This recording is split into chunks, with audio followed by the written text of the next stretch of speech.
खबरें अभी तक के खास कार्यक्रम हरियाणा प्रोग्रेस पंचायत 2025 के सिलसिले को आगे बढ़ाएंगे। हमारे खास मेहमानों का हमारे बीच तशरीफ ले आने का सिलसिला जारी है और बातचीत का ये सिलसिला भी जारी रहेगा, इंटरव्यूज का सिलसिला भी जारी रहेगा। और मुझे यकीन है कि जिस मकसद के साथ खबरें अभी तक हरियाणा प्रोग्रेस पंचायत 2025 आपके बीच लेकर आया है, उस मकसद को भरपूर अंदाज में हम पूरा कर पा रहे हैं। तो इस कार्यक्रम को आगे बढ़ाएंगे, सभी मेहमानों को एक एक करके मंच पे बुलाएंगे और उनसे बातचीत के सिलसिले को आगे बढ़ाते रहेंगे। फिलहाल मौजूदा सरकार का विजन क्या है, सरकार ने अभी तक के अपने कार्यकाल में क्या क्या किया है हरियाणा की आवाम के लिए, और आगे सरकार का मकसद क्या है, किस तरह से हरियाणा की जनता के उन कामों को पूरा करेगी जिसकी जनता उम्मीद रखती है, जिसकी जनता तवक्को रखती है। तो ये भी आज खबरें अभी तक के मंच के जरिए आप तमाम दर्शकों और हरियाणा की आवाम के सामने आता रहेगा लगातार कि आखिरकार हरियाणा की जनता के लिए सरकार के पास क्या सोच, क्या विजन है। तो चलिए बाकायदा अपने इस कार्यक्रम के सिलसिले को आगे बढ़ाते हुए आपका तारुफ कराएंगे अब हम जनाब राजेश नागर साहब से। राजेश नागर साहब बतौर राज्य मंत्री स्वतंत्र प्रभाव अभी अपनी जिम्मेदारियां संभाल रहे हैं, और इससे पहले कि मैं उन्हें स्टेज पर दावत दूं, उनका तारुफ थोड़े से अल्फाज में जरूर करवाना चाहेंगे कि आप फरीदाबाद की तिगांव सीट से विधायक हैं और नायब सैनी सरकार में इस वक्त राज्य मंत्री स्वतंत्र प्रभार के रूप में जिम्मा संभाल रहे हैं। तिगांव सीट से 2014 में पहला चुनाव और हार का सामना करना पड़ा आपको, लेकिन हिम्मतें जब बनी रहें तो फिर जीत भी आपका मुकद्दर बनती है। 2019 में तिगांव सीट पर पहली चुनावी जीत आपको मिली, इसके बाद 2024 विधानसभा चुनाव में दूसरी बार आपने जीत हासिल की तो सरकार में मंत्री भी बनाए गए, स्वतंत्र प्रभाव का जिम्मा आपको दिया गया। अब मौजूदा वक्त में राजेश नागर के पास खाद्य, नागरिक आपूर्ति और उपभोक्ता मामले के स्वतंत्र प्रभार की जिम्मेदारी है, प्रिंटिंग और स्टेशनरी का भी स्वतंत्र प्रभार का जिम्मा है। मैं आपको दावत देना चाहूंगी राजेश नागर साहब स्टेज पर इन अल्फाज के साथ कि राहों को अपनी करते हो महदूद दोस्तों, गुम हो ना जाए कहीं मंजिले मकसूद दोस्तों। और इसी के साथ मैं बुलाना चाहूंगी, मैं रिक्वेस्ट करूंगी अपने साथी आरती जी से, आरती आए स्टेज पर और राजेश नागर जी के साथ बातचीत के सिलसिले को आगे बढ़ाएं। ओवर टू यू आरती जी। शुक्रिया मुमताज, बहुत बहुत स्वागत है राजेश नागर जी। धन्यवाद। आप खबरें अभी तक के इस मंच पर आए और ये हमारी पंचायत प्रोग्रेस है जहां हम बात करेंगे कि किस दिशा में, किस विजन के साथ आपकी सरकार आगे बढ़ रही है। Food civil supply consumer affairs एक ऐसा विभाग है जिसकी नींव बहुत मजबूत है क्योंकि सीधा आम इंसान से जुड़ा है। ऐसे में जब से आपको ये मंत्रालय मिला है तब से लेकर अब तक कौन सी चुनौतियां आपको नजर आती हैं, चुनौतियों पर पार पाने के लिए किस रोड मैप से आगे बढ़ रहे हैं? देखो, ये हमने जो 500 रुपये में अभी सिलेंडर जो गरीब परिवार के लोगों को देने के लिए हमने कहा था, 53 लाख के करीब इसमें परिवार आ रहे हैं और इसमें 16 लाख के करीब लोगों ने रजिस्ट्रेशन भी करा दिया है। और जैसे जैसे रजिस्ट्रेशन होगा हम 53 लाख के परिवारों को हम ये सिलेंडर देंगे। इसके अलावा हमने अभी जो हमारे डिपो होल्डर्स हैं उनके लिए, जो हमारे उपभोक्ता है, कंज्यूमर हैं, कई शिकायतें आती थी कि भाई हमारे को राशन नहीं मिला या राशन कम दिया, तो उसके लिए हमने एक अभी पिछली 2 मीटिंग्स हमारी हुई हैं कि हमने 10,000 के करीब हमारे डिपो हैं पूरे हरियाणा में, सभी पर CCTV कैमरा हम लगाएं जिससे कि कल को कोई कंप्लेंट आती है तो हम उसको मॉनिटर, उसको डिस्ट्रिक्ट लेवल पर भी उसकी मॉनिटरिंग हो और हमारे स्टेट उसमें चंडीगढ़ हेड ऑफिस में भी उसकी मॉनिटरिंग हो, जिससे शिकायत कोई आती है तो उसको हम दूर करें।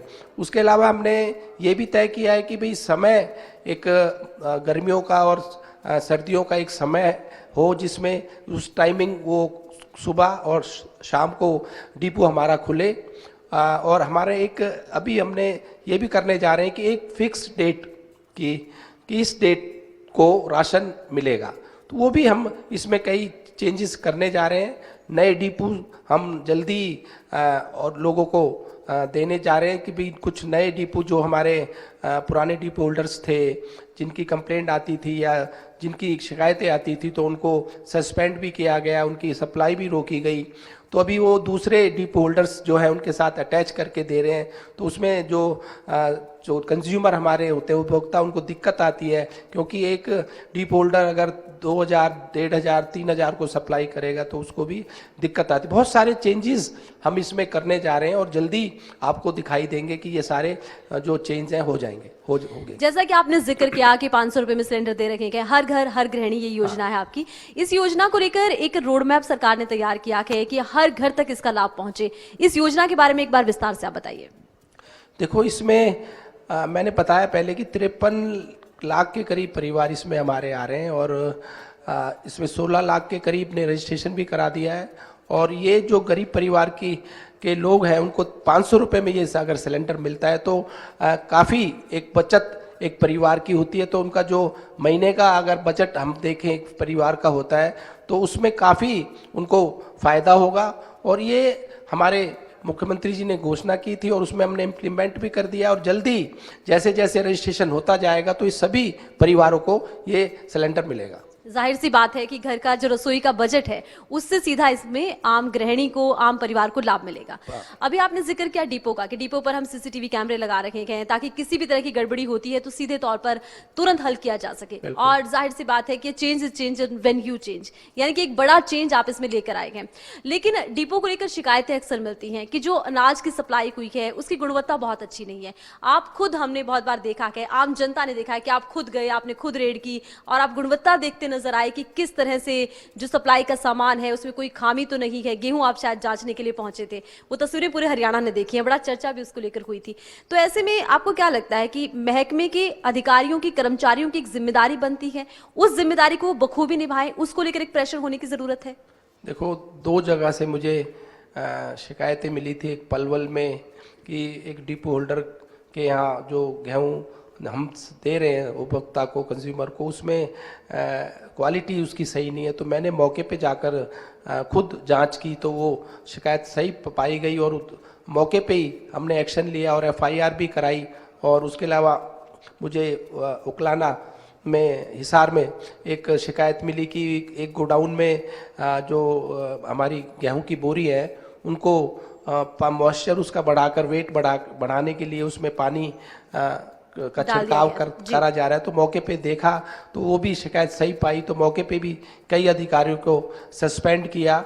और जो भी कई जगह शिकायतें आई डिपो होल्डर्स की तो हमने उनके खिलाफ FIR भी की, सस्पेंड भी की, सप्लाई भी बंद की। तो ऐसी शिकायतें जैसे आएंगी या आ रही हैं तो उनके खिलाफ एक्शन हम ले रहे हैं। एक नई चीज़ और हम ऐड करने जा रहे हैं कि कोई उपभोक्ता को अगर राशन अगर मिलता है तो उसके फ़ोन पर OTP चला जाए कि OTP से, जिससे उसको कंफर्म हो जाए कि भाई उसका राशन उसी को मिला है। तो ये भी हम उसमें जल्दी एक चेंज, ये बहुत बड़ा एक बदलाव है क्योंकि अक्सर ये कहा जाता है कि राशन जिसे मिलना था उससे मिला नहीं, लेकिन डिपो होल्डर का कहना है मैंने राशन दे दिया। और इसमें हमारी जो मशीन है वो भी बहुत पुरानी हो चुकी है, उनको भी नया और नए एडवांस उस पर लाकर, जिसमें जो आगे 5 साल तक जो हमारी मशीनें चलें तो उसमें एडवांस जो भी हम कर सकते हैं टेक्नोलॉजी के हिसाब से, जैसे और जो स्टेट्स जो कर रहे हैं उसी हिसाब से हम इसमें चेंजेस लाके हमारी नई मशीनें भी डिपो होल्डर्स को मिलेगी, जिससे जो आगे गड़बड़ी कम हो सके और गड़बड़ी ना कर सके। अच्छा, देखिए, आबादी बहुत तेजी से बढ़ रही है, तो क्या आप ये भी जरूरत महसूस करते हैं कि वक्त के साथ साथ डिपो की संख्या और ज्यादा बढ़ाई भी जाए? इसमें हमने एक अभी मीटिंग जो हमारी हुई लास्ट, उसमें हमने कहा कि मैक्सिमम हम इसको 600 तक एक डिपो को लेके जाएंगे कि ज़्यादा ना हो, जिससे उसको सप्लाई करने में दिक्कत आती है डिपो होल्डर्स को। तो हम इसकी अभी जो तय कर रहे हैं कि इसको 300 से और 600 के बीच में जो भी एक तय होगा, तो इससे जब ये फिगर आएगी 600 की भी अगर मान के चलते हैं आई, तो हमारे डिपो होल्डर्स की संख्या पूरे उसमें बढ़ेगी भी। तो इससे अच्छा है कि भाई जो कंज्यूमर है, हमारा उपभोक्ता है, उसको कोई दिक्कत ना आए, लाइन में ना लगना पड़े, ज़्यादा समय ना लगे। अगर उसकी संख्या ज़्यादा होती है कि 1000 या 1500 या 600 से ज़्यादा होती है तो समय लगता है कि एक लिमिट होती है कि एक डिपो होल्डर कितने लोगों को राशन बांटे, क्योंकि लिमिटेड पीरियड होता है कि इतने समय से इतने समय और इतने दिन में उसको ये राशन डिपो होल्डर को बांटना पड़ता है। तो इसके लिए हम एक तय कर रहे हैं कि एक डिपो होल्डर के पास 600 से ज़्यादा एक राशन कार्ड ना हो। अब देखिए वक्त बदल रहा है, आपने सीसीटीवी का भी जिक्र किया, ओटीपी का भी जिक्र किया, तो हम उस दौर में हैं जब हर चीज डिजिटल हो गई है और इस दौर में ऑनलाइन शॉपिंग बहुत बढ़ गई है, ऑनलाइन तरीके से खाद्य सामग्री भी पहुंचाई जा रही है। ऐसे में शिकायतें भी बहुत मिलती हैं। ऐसी शिकायतें जो ऑनलाइन माध्यमों से जुड़ी हुई हैं, ये आज के दौर की जरूरत है कि इनका तुरंत हल किया जाए। इस पर क्या आप नया विचार रखते हैं? देखो, इस तरह की शिकायतें अभी मेरे नॉलेज में आई नहीं है, पर आएगी तो हमने कंज्यूमर जो हमारा कोर्ट है उसमें हमने ये कर रखा है कि साथ के साथ जो भी शिकायत आती है किसी से भी रिलेटेड क्या, तो उसको साथ के साथ निपटारा उसका किया जाए। तो ये जो कोर्ट है हमारे उसमें काम कर रहे हैं, हमारे जो अधिकारी हैं वो इसको सुनवाई भी तेजी से करते हैं और उसको साथ के साथ उसका रिजल्ट भी देते हैं कि भाई उसका जो भी उसका जो न्याय लेने के लिए आ रहा है कोई भी उससे रिलेटेड, तो उसको साथ के साथ उसको उसका न्याय मिले, उसको रिजल्ट भी मिले। चलिए, अब हम बीपीएल वर्ग की बात कर लेते हैं। अक्सर कहा जाता है कार्ड कट गए या नए कार्ड बन नहीं रहे हैं। इसको लेकर विपक्ष भी बहुत घेरता है कि बहुत से लोगों के कार्ड कट चुके हैं और एक तबका ऐसा भी है जो बहुत ज्यादा पढ़ा लिखा रही है। ऐसे में कार्ड कट गए हैं या नए कार्ड बनने हैं, उसमें थोड़ी तेजी आए और वो लोग जो जरूरतमंद हैं उनके कार्ड तुरंत बन जाए, इसको लेकर कुछ बड़े कदम उठाने की जरूरत पेश आती है। देखो, कुछ समय पहले विपक्ष के हमारे जो साथी हैं उन्होंने विधानसभा में ही उठाया था क्वेश्चन कि भाई कुछ लोगों के कार्ड कट गए हैं जी, तो हम उसमें नए ऐड करें हमने, तो अब वो कहते हैं कि इतने लोगों के कार्ड कैसे आ गए। तो हम यही समझ नहीं पा रहे ये क्या चाहते हैं हमारे साथी कि कार्ड कटते हैं तो जब इनको जब दिक्कत आती है। विपक्ष ने ये कहा था कि आप बीपीएल की संख्या बढ़ रही है, लोगों को गरीबी की तरफ धकेल रहे हैं। पहले ही कहा था कि कार्ड कट रहे हैं, इस पर आप कहें? देखो, पहले कार्ड कटे तो उस समय ये बोले कि आप लोगों ने कार्ड काट दिए, कम हो गए। जब हमने जोड़े तो अब जब ये कह रहे हैं कि इतने लोगों को क्यों जोड़ दिया, इसका मेन जो एक रीजन है, बड़ा कारण है जो हरियाणा का या हमारे प्रदेश का, पूरे भारत में जो गरीबी रेखा की एक जो लिमिट रखी गई है वो 1,20,000 है जी।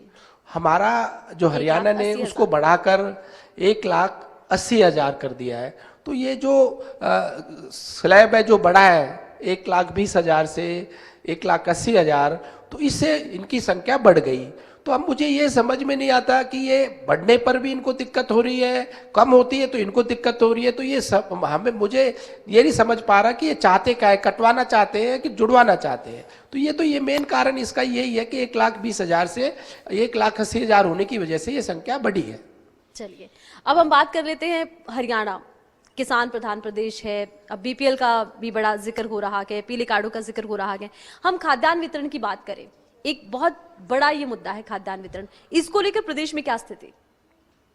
देखो, हमने जब से हमारी सरकार आई है, हमारे माने मुख्यमंत्री जी ने यही देखा है, हमारे प्रधानमंत्री जी का भी ये है कि एक अंत्योदय, जो गरीब आखिरी पंक्ति में जो व्यक्ति खड़ा है, जो गरीब है, उसको भी सारी सुख सुविधाएं मिले, उसको भी सारे लाभ मिले, उसके तहत ही सारी हमारी योजनाएं बन रही है। चाहे 80 करोड़ लोगों को राशन की बात हो, हमारे ये 53 लाख के करीब परिवारों को हम जो दे रहे हैं, राशन दे रहे हैं। तो इसमें गरीब आदमी को कोई अगर उसका बजट अगर हम देखें, गरीब आदमी को अगर राशन समय पे नहीं मिलता है या उसको जो हम दे रहे हैं जो भी जो हमारे राशन डिपो से मिलता है तो नहीं मिलता है, तो उसका पूरा महीने का बजट खराब हो जाता है। तो इसलिए गरीब आदमी के लिए, गरीब परिवार के लिए हम हर तरह के, जैसे सिलेंडर की अभी बात हुई, राशन हम दे ही रहे, तेल भी हम उसको दे रहे हैं, चीनी भी हम दे रहे हैं। तो इस तरह से जो भी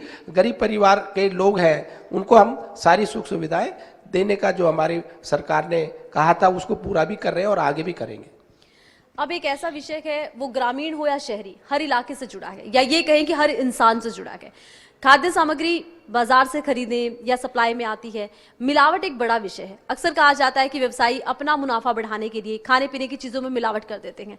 इस मिलावट पर कंट्रोल हो, ये जरूरी है। दूसरा, अगर कोई मिलावटखोर पकड़ा जाता है उस पर तुरंत कार्रवाई हो, एक मैसेज जाए कि अगर आप जनता की सेहत से खिलवाड़ करते हैं तो आपके साथ सही नहीं होगा। इस पर कुछ कठोर कदम उठाने की जरूरत यहाँ नजर आती है। देखो, जब भी शिकायत मुझे मिली है कि भाई कोई मिलावट का, मुझे कुरुक्षेत्र में एक बार मैं जब गया था तो शिकायत मिली थी कि भाई कुछ एक दुकानदार के जो सप्लाई करता है पनीर, तो उसमें मिलावट हमें मिली, तो उसके खिलाफ हमने सख्त कार्रवाई की, उसकी दुकान को सील भी कर दिया और उसके खिलाफ FIR के भी आदेश दिए। तो जहाँ भी हमें शिकायतें मिलती है, क्योंकि अगर कोई किसी के जीवन से खिलवाड़ करता है तो इससे बड़ा मैं सोचता हूँ कोई अपराध नहीं है। तो इस तरह की कोई भी शिकायत हमें मिलती है या मिलेगी तो सख्त से सख्त कार्रवाई की जाएगी और करेंगे भी। अच्छा, जैसा कि आपने जिक्र किया कि सख्त से सख्त कार्रवाई की जाएगी, अमूमन जब ये देखा जाता है मेले लगते हैं या फिर मौनी अमावस हो गई, उस वक्त कुरुक्षेत्र में बड़ा मेला लगता है, बड़ी संख्या में लोग यहाँ पर आते हैं।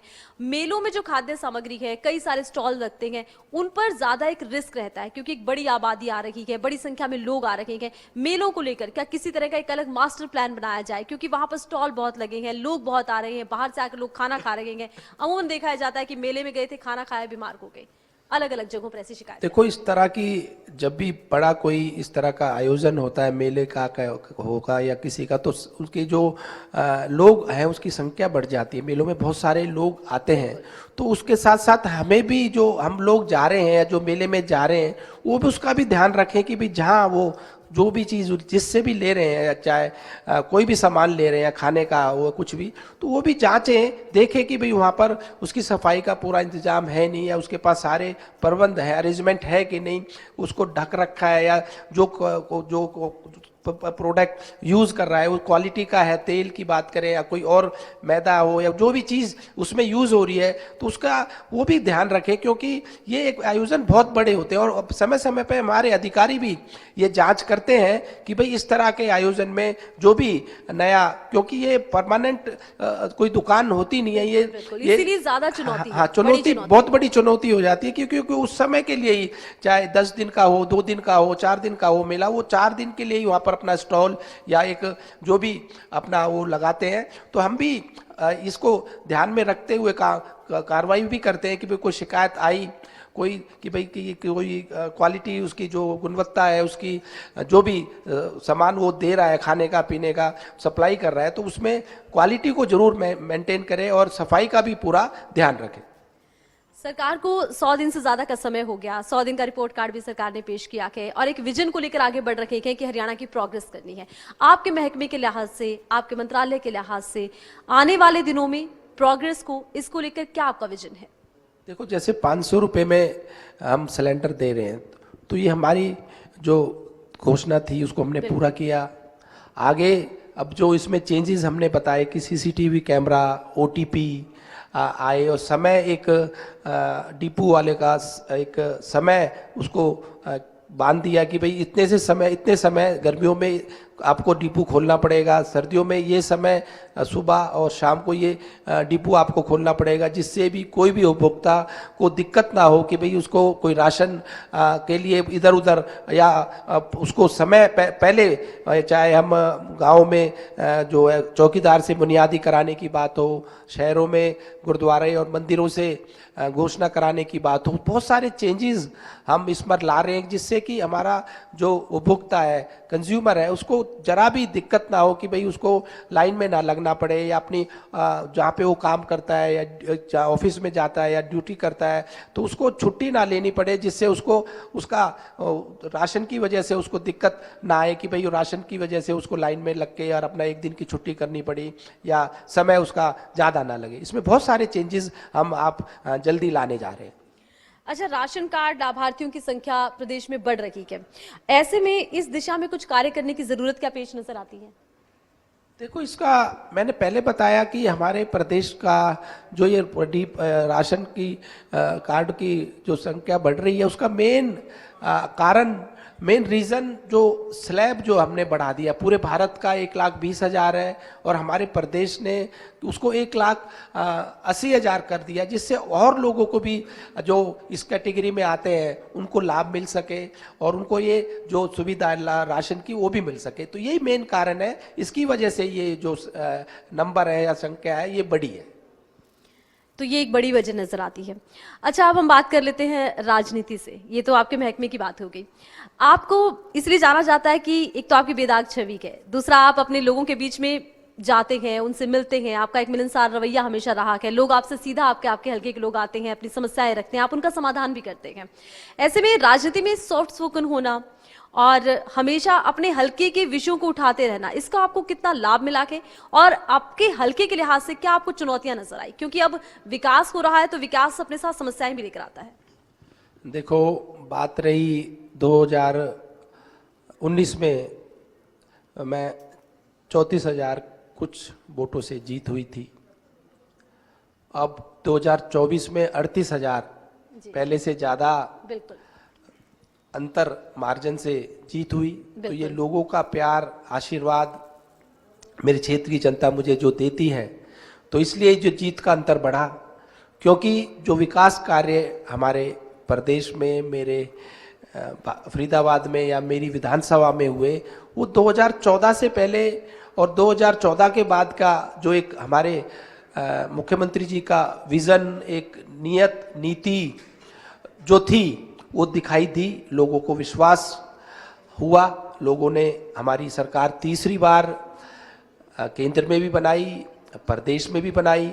तो आप देख सकते हैं कि जब से हरियाणा बना है, तो पहली बार हमारी भारतीय जनता पार्टी की सरकार ही है जो तीसरी बार रिपीट हुई। तो इसका कारण मेन विश्वास और जो विकास हमारे मुख्यमंत्री जी ने किया, जो एक लोगों से कनेक्टिविटी जो उन्होंने बनाई, एक रात को 2 बजे भी हमारे माननीय मुख्यमंत्री जी से कोई मिल सकता है, तो इस तरह का एक माहौल जो उन्होंने पैदा किया, विश्वास जनता में पैदा किया, वो हुआ। और रही मेरे क्षेत्र की बात, बहुत सारे काम हमने 2014 के बाद किए, चाहे हॉस्पिटल की बात करें, बिल्कुल, मेडिकल कॉलेज की बात करें, सड़कों की बात करें, पार्कों की बात करें, टाउन पार्क की बात करें, बिजली के सब स्टेशन की बात करें, और स्कूल की बात करें, कॉलेज की बात करें, ITI की बात करें, बहुत सारे काम हमारे जो ये 2014 से 24 में हुए।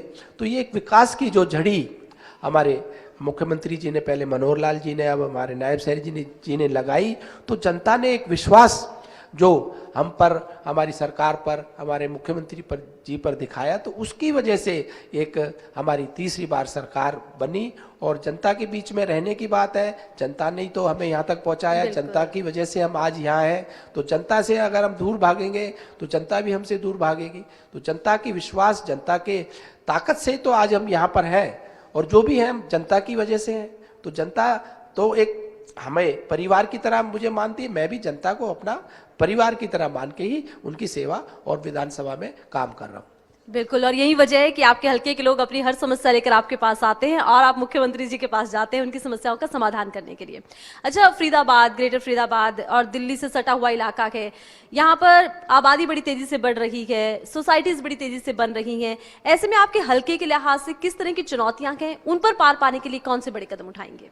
देखो, ग्रेटर फरीदाबाद एक नया टाउन, नई सिटी बनने जा रहा है। उसके लिए सबसे पहले तो मैं अपने मुख्यमंत्री मनोहर लाल जी का भी धन्यवाद करता हूं, क्योंकि हमें पहले एक नाम, एक पहचान नहीं थी, हमको नहर पार का एरिया कहा जाता था। तो मैंने एक मांग रखी थी विधानसभा में, जैसे ग्रेटर नोएडा या गुड़गांव का नया जो टाउन बना है मानेसर, उसको नाम दिया। तो हमने भी कहा इसको ग्रेटर फरीदाबाद का नाम दिया जाए। तो हमारे मुख्यमंत्री जी ने विधानसभा में घोषणा की थी, भाई इसको ग्रेटर फरीदाबाद का नाम दिया जाए। तो ग्रेटर फरीदाबाद हमें पहचान मिली, नाम मिला। तो आज जो 2-3 हम एक हमारी समस्या है, क्योंकि वहाँ तेजी से हाई राइज बिल्डिंग बन रही है, नए सेक्टर्स हमारे बन रहे हैं।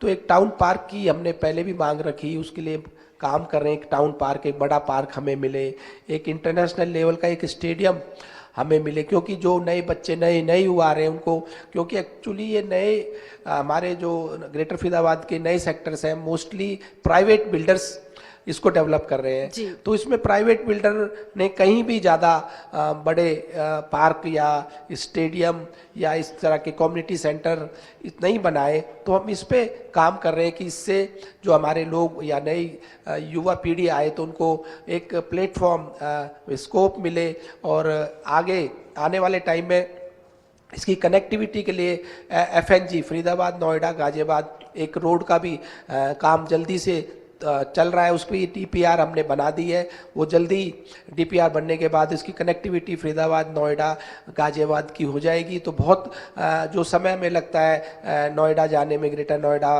कालिंदी कुंज और दिल्ली से होते हुए तो 1-1.5 घंटा जाम में भी फंसने की वजह से समय ज़्यादा लगता है। तो अब यहाँ से ये कनेक्टिविटी होने के बाद 10 से 15 मिनट में ही हम नोएडा और 20 मिनट में ग्रेटर नोएडा जा सकते हैं। और मझावली पुल भी हमारा बनकर तैयार हो गया, यूपी की साइड से, उत्तर प्रदेश की साइड से उस पर जल्दी काम पूरा हो जाएगा। तो एक कनेक्टिविटी, और ये जेवर एयरपोर्ट भी जो आ रहा है नया, दुनिया का तीसरा 3rd लार्जेस्ट एयरपोर्ट जो आ रहा है, उसकी भी जो अगर सबसे ज़्यादा फायदा उसका जो मिलेगा तो फरीदाबाद को ही मिलेगा। और हमारी विधानसभा बिल्कुल उसके साथ लगती हुई विधानसभा है, उसकी कनेक्टिविटी के लिए भी एक बॉम्बे बड़ौदा एक्सप्रेसवे से एलिवेटेड रोड का काम तेज़ी से चल रहा है और वो जल्दी पूरा हो जाएगा। और हम वहाँ से 15 से 20 मिनट या 30 मिनट में मैक्सिमम जेवर एयरपोर्ट भी जा सकेंगे। बॉम्बे बड़ौदा एक्सप्रेसवे भी हमारी विधानसभा से ही होता हुआ जा रहा है और इसका भी बहुत फ़ायदा अगर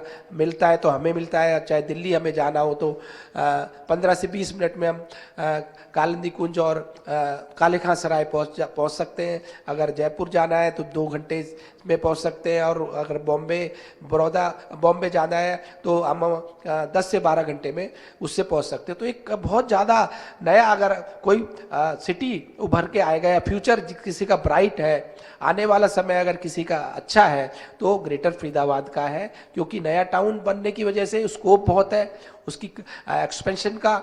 जो पुराना हमारा फरीदाबाद टाउन है वो कंजस्टेड हो गया है। तो ये आने वाला टाइम, आने वाला फ्यूचर, समय आने वाला हमारे ग्रेटर फरीदाबाद का है। जैसा कि आपने कहा कि ग्रेटर फरीदाबाद का भविष्य बहुत सुनहरा है। एक तो कनेक्टिविटी के लिहाज से देखिए, या जो भी विकास हो रहा है उसका सीधा फायदा ग्रेटर फरीदाबाद को मिल ही रहा है। बड़ी संख्या में यहाँ पर लोग रहते हैं। अब विकास जब होता है, हाई राइज सोसाइटीज बन रही हैं या जो पुराने इलाके हैं वहां पर कुछ समस्याएं भी खड़ी हो जाती हैं। उन समस्याओं का तुरंत समाधान हो, ये आम जनता की मांग रहती है। आम जनता आपके पास इस तरह की समस्याएं लेकर आती भी होगी। इसको लेकर आप क्या विजन रखते हैं कि आपके हल्के में समस्याओं का समाधान हो? दिल्ली से सटा इलाका है, आबादी बहुत ज्यादा है, दिल्ली के प्रदूषण का भी असर कहीं ना कहीं रहता है, बरसात के सीजन में भी कई समस्याएं आती हैं, उनके समाधान पर आपका क्या विजन रहेगा? देखो, समय समय पर हम, जैसे अभी बरसात आएगी तो काफ़ी पेड़ हमने हर साल सोसाइटीज़ के या ग्रीन एरिया जो है ग्रीन बेल्ट में लगाए हैं। वो तो एक मेन कारण पॉल्यूशन को रोकने का, आपके पेड़ पौधे अगर हम लगाते हैं तो उसका एक मेन रोकने का पॉल्यूशन को कारण हुआ है। तो उसमें समय समय पे हमने बहुत प्लांटेशन की है। और इस बार भी हम अभी आने वाले जो हमारा सीज़न है बारिश का, बरसात का, उसमें हम भी सोच के चल रहे हैं कि बहुत सारे पेड़ हम लाखों की संख्या में ग्रेटर फरीदाबाद में लगाएं, जहाँ भी हमें ग्रीन बेल्ट या जहाँ भी हमें खाली जगह हमें मिलती है। तो एक आने वाले समय में आप देखेंगे कि बहुत सारा पेड़ हम यहाँ पर ग्रेटर फरीदाबाद में लगा दें। और बात रही हमारा नया डेवलप होने की वजह से ग्रेटर फरीदाबाद, सीवर की कुछ दिक्कतें थी, पानी की थी। सीवर लाइन भी हमने, एसटीपी प्लांट हमारा लग चुका है, वो जल्दी चालू हो जाएगा। 2 एसटीपी प्लांट हमने लगा दिए। पानी की समस्या थी, उसके लिए भी सभी को पानी की सप्लाई हमने कर दी है। बिजली की थी, वो 2 सब स्टेशन हमारे ऑलरेडी बन चुके हैं और 2 पे काम चल रहा है। और उसके बाद आने वाले समय में 6 नए और बिजली के सब स्टेशन हमें मिल जाएंगे। एक फायर स्टेशन की बात थी तो फायर हमारा स्टेशन जल्दी हमें मिल जाएगा। एक विज्ञान भवन हमारा उस पर काम चल रहा है, जो एक दिल्ली में जैसा विज्ञान भवन है, कन्वेंशन हॉल जैसा, वो 500 करोड़ के करीब की लागत से बनेगा। तो उसके भी सारे लाभ अगर हमें फ़ायदा होगा किसी को, तो सबसे ज़्यादा ग्रेटर फरीदाबाद को ही होगा, क्योंकि ये ग्रेटर फरीदाबाद में ये सारी चीज़ें आ रही हैं। और आने वाला समय में और जैसे जैसे डेवलप होगा, जो भी दिक्कत या जो भी समस्याएँ आएंगी उन पर हम ध्यान देंगे और काम करेंगे। तो हर समस्या के समाधान का आपका प्रयास रहेगा। अब हम विपक्ष की बात कर लेते हैं। आपके हल्के को लेकर विपक्ष कुछ मुद्दे उठाता है। विपक्ष का कहना है कि कई विकास कार्यों में बड़ी देरी हो गई है, और दूसरा ये कि हाई राइज सोसाइटीज हैं, बिल्डर्स हैं, इसका विषय भी विपक्ष उठाता है। विपक्ष को क्या कहेंगे? देखो, विपक्ष नाम की कोई मेरे हिसाब से कोई चीज़ है ही नहीं। आज तक ये नेता तक अपना नहीं चुन पाए। तो ये तो आपस में जो इनकी गुटबाजी, जो आपस की इनकी मतभेद या आपस की लड़ाई खींचातानी, तो आप देख सकते हैं तो विपक्ष नाम की चीज कहाँ है। मैंने आपको कितने काम मैंने गिनवाए, जो काम हुए धरातल पे हुए, कोई मैं ये नहीं करा कि ये होंगे। बिल्कुल चाहे कनेक्टिविटी की बात करें, पहले आगरा कैनाल पे 2 ही पुल हुआ करते थे, एक पल्ला पुल और एक खेड़ी पुल। आज दर्जनों पुल हमने आगरा कैनाल पे बना दिए हैं। और आगे अगर रोडों की बात करें, सड़कों की बात करें, पहले अगर 2014 से पहले की बात करें, सीवर लाइन तक भी प्रॉपर नहीं थी, एसटीपी प्लांट नहीं थे, पानी की लाइन भी इनको हाई राइज बिल्डिंग सोसाइटीज को नहीं मिलती थी, खुद अपना बोर करके पानी ये खुद ही लेते थे। अब हमको सब पानी भी सप्लाई हो रहा है, हम दे रहे हैं। एसटीपी प्लांट लगने से सीवर लाइन भी उनको मिल गई है। बिजली की बात करें, 2 सब स्टेशन बिजली के बन गए, बिजली की भी कोई दिक्कत नहीं है। सड़कों पे बराबर काम चल रहा है, नई सड़कें भी बनाई हैं, जो पुरानी सड़कों की मरम्मत थी चाहे रिपेयर थी उनको भी हमने किया है। तो इस तरह से आगे आने वाला मैंने टाइम बताया, और कि फरीदाबाद का है, ग्रेटर फरीदाबाद का अगर विपक्ष कुछ करता तो दोबारा तीसरी बार हमारी सरकार नहीं आती है। अगर जनता हमसे नाराज होती है, हमारे क्षेत्र की जनता हमसे हमारे विरुद्ध होती, खिलाफ होती, तो हम तीसरी बार कैसे सरकार बना के आ जाते। विपक्षी जीत कर क्यों नहीं आया। बिल्कुल। अच्छा, विपक्षियों का कहना यह भी है कि हमारे वक्त में बहुत काम हुआ है, उसी काम को आगे बढ़ा रखे गए। हालांकि आपके हल्के की जनता का कहना है कि आपने विकास की एक रफ्तार दी, यही वजह है कि आप पर ज्यादा भरोसा करते हैं। अब विपक्ष का यह दावा कितना सही है कि हमारे कामों को आगे बढ़ा रहे हैं? मैंने आपको बताया ना, तीसरी बार हमारी सरकार आई। अगर उन्होंने प्रचंड बहुमत इस बार, प्रचंड बहुमत से सरकार है, अगर उन्होंने काम किया होता या काम उनके होते तो 14 में भी नहीं आए, 19 में भी नहीं आए, 24 में भी नहीं आए। तो ये तो जनता सब जानती है। जनता को हम गुमराह नहीं कर सकते कि जनता हमसे ज़्यादा वोट डालने से पहले वो देखती है कि कहाँ वोट डालने से उनका विकास है, कहाँ उनके काम होंगे, कौन सी सरकार जो है आने के बाद डेवलपमेंट होगी। तो ये जनता ने ही डिसाइड करना होता है। ये विपक्ष या हम डिसाइड नहीं कर सकते कि भाई हम जीतेंगे या वो जीतेंगे। जनता जिताती है, जनता ही बनाती है। और जनता ने 3 बार हमें वोट दिया, 3 बार हमारी सरकार बनी। तो विपक्ष तो ये चीजें, उनके पास और मुद्दे तो है नहीं। अगर विकास नहीं होता, काम नहीं होते, तो तीसरी बार हमारी सरकार आ सकती थी, जीत सकते थे हम तीसरी बार। बिल्कुल, जनता ने भरोसा किया है, प्रचंड बहुमत की सरकार बनाई है। अब बजट आने वाला है, बजट से बड़ी उम्मीदें हैं आपके महकमे के लिहाज से। बजट में क्या खास इस बार हम उम्मीद करें कि होगा? देखो, पहले हमारी जो 2024 में 23-24 की जो परचेज थी गेहूं की, 16,000 करोड़ के करीब थी, तो उसको बढ़ाकर जो है 22,000 के करीब हो गया है। और अभी हमने भी जो हमारे क्षेत्र की मांगे थी, बाईपास की और हमारे स्टेडियम की, मैं अपने क्षेत्र की बात कर रहा हूँ, और पूरे हरियाणा में जहाँ जहाँ भी जो बड़े बड़े प्रोजेक्ट्स हैं, चाहे हॉस्पिटल्स हो, मेडिकल कॉलेजेस हो, सड़कों की बात करें, चाहे बिजली के नए सब स्टेशन लगाने की बात करें, सभी गाँव में बिजली हमने 2014 के बाद पहुंचा दी है। ज़्यादातर सभी गाँव में 24 घंटे बिजली आ रही है। 14 से पहले सभी गाँव में ज़्यादातर 8 घंटे 10 घंटे बिजली आया करती थी। तो बहुत सारे चेंजेस, बहुत सारे काम हमने 14 के बाद जो किए हैं, चाहे मेडिकल कॉलेज हो, हमारे हॉस्पिटल्स की बात करें, मेडिकल उसके बात करें, अब बिजली के सब स्टेशन की बात करें, तो ये बहुत सारे काम हमारे 14 के और 24 के बीच में जब से हमारी सरकार रही है हुए। अच्छा, देखिए, 14 से 24 के बीच में सरकार की तरफ से बड़े कदम उठाए गए, जाहिर सी बात है उसका लाभ में मिला है। इधर कांग्रेस का कहना यह है कि लहर तो हमारी थी, क्योंकि जिस वक्त विधानसभा चुनाव शुरू हुए उन्होंने कहा लहर हमारी, हम तो जीत गए समझो। काफी आत्मविश्वास उनमें नजर आ रहा था। ऐसे में किस चीज का फायदा मिला कि अचानक से वो लहर हवा में बीजेपी की तरफ चली गई? देखो, लहर होती तो जीत भी जाते। ये तो जनता ने जो विश्वास हमारे माननीय मुख्यमंत्री श्री नायब सैनी जी के ऊपर दिखाया, जताया, जो हमारे विजन, एक सोच, नीति, नियत, विश्वास जो हमारा जनता ने 14 में भी हम पर दिखाया, 19 पे भी दिखाया, और फिर 24 में बरकरार रखते हुए तीसरी बार हमारी सरकार बनाई। तो ये जनता ही डिसाइड करती है। हवा किसी की हो ना हो, ये कोई डिसाइड करने वाला कोई नहीं होता, जनता होती है। उनको जब वोट डालने जाते हैं, उनको पता होता है कि किसके साथ जाकर हमारा भला होगा, किसके साथ जाकर किसको जिताकर हम विकास करा सकते हैं, विकास होगा। तो जनता ने ये दिखाया कि भाई भारतीय जनता पार्टी ही एक पार्टी है जिसको केंद्र में भी हमारे माननीय प्रधानमंत्री श्री नरेंद्र मोदी जी को तीसरी बार जिताकर बनाया और प्रदेश में हमारे नायब सैनी जी को बनाकर मुख्यमंत्री तीसरी बार हमारी सरकार बनाई। तो हवा होती तो ये तो भ्रम फैला रहे थे लोगों को कि भाई तीसरी मतलब अब की बार हमारी सरकार आ रही है, हम जीत रहे हैं। तो अब सारा भ्रम इनका निकल गया। जनता ने इनको पहले भी विपक्ष में बैठाया और फिर से अभी विपक्ष में इनको तीसरी बार बैठाया।